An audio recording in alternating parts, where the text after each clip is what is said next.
c'entra qualcosa, però arrivo da questo. Cosa volevo dire? Per andare avanti, per conoscere il nostro futuro bisogna innanzitutto saper leggere il passato, quindi saper riconoscere i propri errori. L'errore di Rifondazione Comunista è stato quando avevamo il governo Prodi e qualcuno è uscito da quel governo. Quindi scusatemi, nessuna polemica, però è giusto, no, è giusto dare atto. Perché l'ha fatto cadere Mastella. Ho fatto cadere Mastella al governo piccolo particolare. Va bene, un piccolo particolare. Mastella non è di fondazione, però. Lo so, meno male. grazie. Meno male che sapete tutto. E sapere tutto è forza di tutto. Poi, io ricordo in Fondazione Comunista ci ha messo il suo, ma va benissimo tutto. Io dico grazie. Sul primo governo Prodi. Io mi riferisco sul primo governo Prodi, quello che dopo ha consegnato l'Italia a Berlusconi. È sempre colpa di qualcun altro. Dopo la caduta di Prodi c'era stato D'Alema, compagno, bisogna parlare delle cose sapendo di cosa si parla, perché sennò Vabbè, ok, sono un po' di comunisti. Mamma mia, che paura. No, assolutamente, io non ho mai avuto paura nella mia vita. Allora, io ringrazio Frattoianni, ringrazio Sell per l'atto di coraggio, per l'atto di sacrificio che ha mostrato nuovamente con la formazione del nuovo gruppo parlamentare. Perché non è facile arrivare con un leader molto carismatico come Vendola, arrivare a questo percorso e dire io mi metto da parte, faccio un passo indietro e visto che ho sempre votato insieme ad alcuni compagni del Partito Democratico, mettiamoci insieme dentro il Parlamento e andiamo avanti insieme. Adesso lavoriamo sul territorio. Riferito ad Alfredo, so cosa significa per lui lasciare il Partito Democratico, perché l'ho fatto anch'io nel mio piccolo e non è una cosa semplice, non è assolutamente una cosa semplice.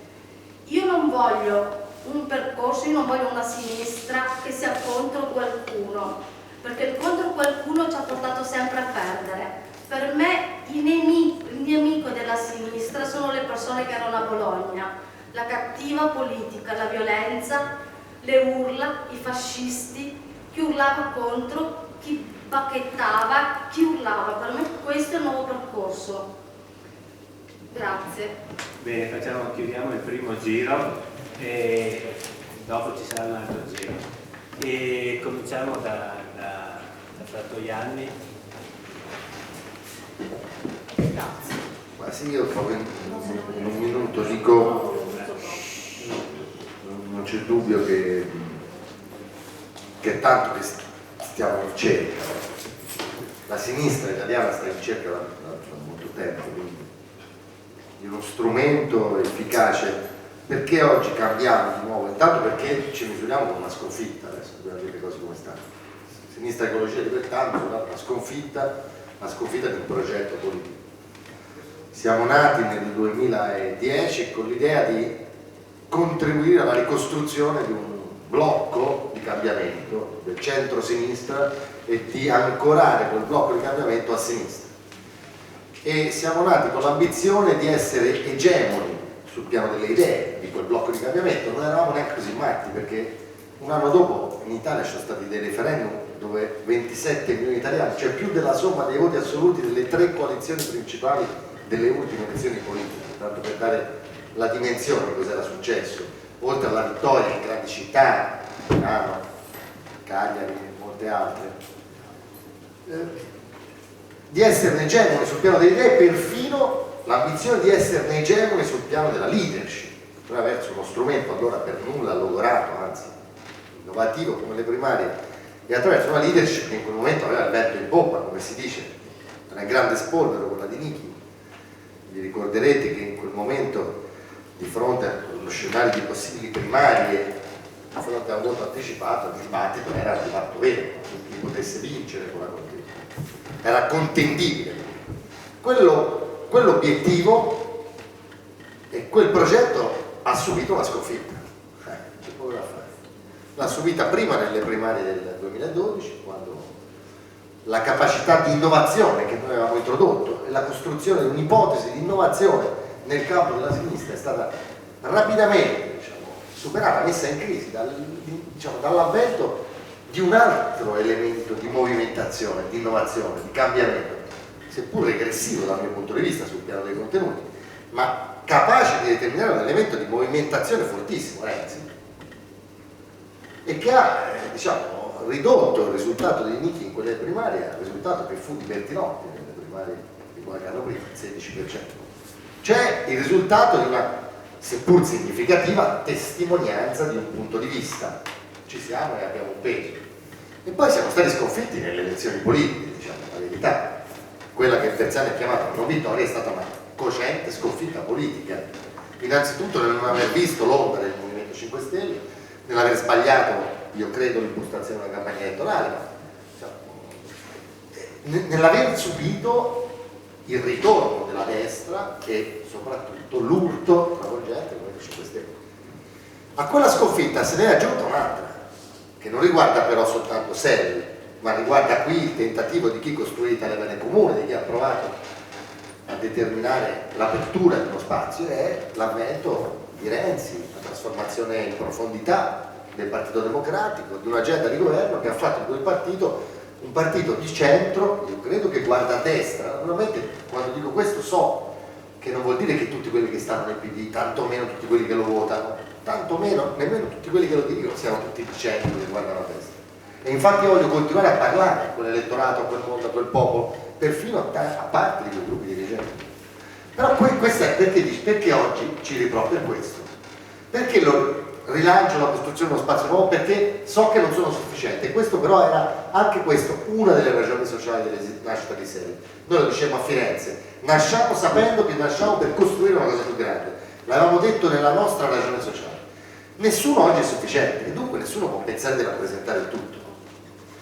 Se uno pensa in questa condizione che la sua parzialità possa rappresentare e racchiudere quella di tutti gli altri, fa un'operazione semplicemente fuori dalla realtà. Allora dobbiamo farlo con grande generosità e disponibilità, dove generosità per me è non semplicemente uno slancio sentimentale, è un atto politico. Generosità è un atto di razionalità politica, significa assumere la necessità. In fondo, se uno volesse, avremmo potuto dire ai compagni che arrivavano, siete 6, 7, noi siamo 25, venite nel gruppo di SEL, vi daremo anche ruoli importanti, ma la scelta di dire no, si cambia tutto, è una scelta, ripeto, non di bontà d'animo, di gentilezza, cose che comunque non fanno manco schifo, anzi le recuperassimo nella politica sarebbe pure una buona cosa. È un atto di razionalità politica. Insieme si fa una cosa nuova. E la si fa nuova e insieme perché abbiamo bisogno insieme anche di introdurre elementi di rinnovamento nell'elaborazione politica. Il compagno, finisco, che programma? Noi dobbiamo ricostruire un programma. Dobbiamo dire. Dovete dirmi il programma che avete voi? Perché al livello di singole. Ci sto arrivando. Sono un comunista, volevo dire, voglio sentire il programma. No, ci sto arrivando, però sai anche comunista di per sé non ci serve a niente, purtroppo. No, nel senso, sì, no, ma anch'io magari mi rivedo, però non mi basta, cioè mi rivedo e poi non ho risolto niente, purtroppo, perché uno potrebbe essere più contento se bastasse dirsi comunisti o socialisti o qualunque altra cosa, avremmo una situazione migliore. Opero anche in maniera uguale come quello. Sì, no, ma per dire che non serve, per dire che la ricostruzione di un programma, questo voglio dire, così provo a essere più chiaro, è un lavoro che non è racchiuso nell'indicare alcune proposte. Perché che faccio sul lavoro? Ho presentato una proposta di legge che sta in Parlamento che si chiama Piano straordinario per il lavoro, scritta da Luciano Gallino e che è fondata sulla ricostruzione di un pesante intervento di investimento pubblico concentrato sulla costruzione di piccole... una battaglia contro il progetto di stabilità di Renzi che sta... La legge di stabilità, e abbiamo fatto qui 120 proposte. No, non volevo fare il dibattito, volevo solo provare a rispondere a me. Non fraintenderti. No, perché tu hai il suo lavoro e ti dicevo anch'io, non è quello. No, però detto volevi sapere sul lavoro, dicevo sul lavoro. Vabbè, adesso non volevo fare una polemica, speravo di dare una risposta. Comunque abbiamo molte proposte sulla legge di stabilità, adesso magari si vuole elencare una buona quantità, abbiamo molte proposte sul welfare, sui servizi. Dico solo che mettere insieme un po' di proposte, anche questo ho l'impressione che non sia del tutto sufficiente, perché non è da ieri che molte forze mettono in campo proposte che io generalmente condivido praticamente nella loro interezza, ma che non ci hanno consentito di arrestare un elemento di arretramento. Oggi per dare forza a delle proposte c'è bisogno anche di ridare credibilità a chi le fa quelle proposte, di dare l'impressione che quelle proposte possano camminare, che abbiano la forza per cambiare, perché dire una cosa giusta non basta, dire la verità non basta. Io posso dire una cosa, e sapete quante volte mi è capitato in campagna elettorale di incontrare qualcuno che mi diceva, non ultime le ultime elezioni regionali, in pieno movimento degli insegnanti della scuola, uno dei movimenti più rilevanti degli ultimi anni per radicalità e quantità. Ho incontrato decine di insegnanti in tutta Italia, quindi in regioni dove c'era l'alleanza col PD, in regioni dove non c'era, non era un problema di collocazione, che mi dicevano: voi dite le cose giuste sulla scuola, fate le proposte migliori, vi conosciamo, sappiamo che venite alle nostre assemblee da anni, che siete più coerenti, che siete quelli che ne sanno di più, però mi dispiace, siete troppo deboli e io voglio col mio voto dare un segnale chiaro a questo governo, per cui siccome voi ci avete la mano troppo leggera, per dargli uno schiaffo bello grande, io voto il Movimento 5 Stelle, il voto utile all'opposizione, una nuova categoria utile, oppure non vado a votare. Ma anche se siete bravi non vi voto. Allora il tema della ricostruzione di una credibilità e di un'efficacia non è indifferente neanche rispetto al tema dei contenuti delle proposte. Questo voglio dire. Se noi questa cosa abbiamo in testa, forse a questo giro possiamo fare qualcosa che funziona meglio di altre cose che abbiamo tentato spiegare.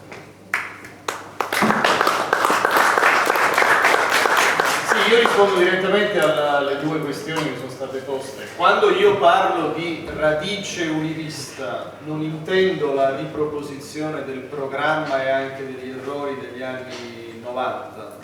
Su alcune di quelle scelte io probabilmente ho una distanza e una critica, pur venendo dal PD, che è perfino più radicale di quella di chi magari veniva da partiti più di sinistra. Sull'Europa e sull'euro mie posizioni personali che sono probabilmente perfino più radicali e distanti dalla tradizione univista e di Prodi di quelle di Nicola. Penso che retrospettivamente, se noi guardiamo i risultati per l'Italia, per l'economia italiana, per la società italiana, fare l'euro in quel modo purtroppo si è rivelato un errore, uno sbaglio. Così come penso che quel centrosinistra abbia sbagliato a fare il pacchetto Treu, che ha introdotto la prima forma di radicale flessibilizzazione del lavoro, e che se lo andiamo a vedere a distanza ha segnato quella flessibilizzazione del lavoro anche il primo elemento di indebolimento poi di produttività del lavoro. Se rendi il lavoro merce più buon prezzo, più scarso, è chiaro che viene meno anche un incentivo al sistema produttivo a qualificare, rinnovare, eccetera. Quindi io ho ben chiaro gli errori, i limiti, la subalternità culturale in parte di quell'esperienza di governo rispetto alla terza via.